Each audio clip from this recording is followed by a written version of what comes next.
ساعت گفتن پابک دیرن نادون دلمه پیش تو گیرن پتو مگفتن فیلم کو بیمه بالشت بلیا جونمه سیرن بودم اسیر یک تا مکعب دایوم کردم جاخو مرتب آینه و لباس غیزر چشما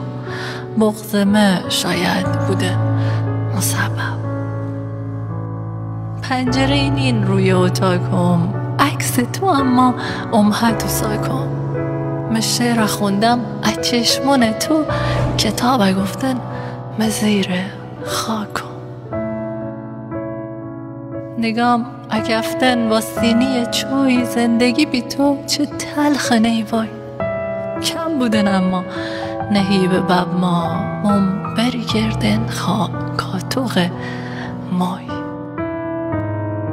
علا بلای خندوان مم صدا نکردم یک سرا بخوام تو رفته امرو پا بوده بیچه موا بخوام تا سرده شم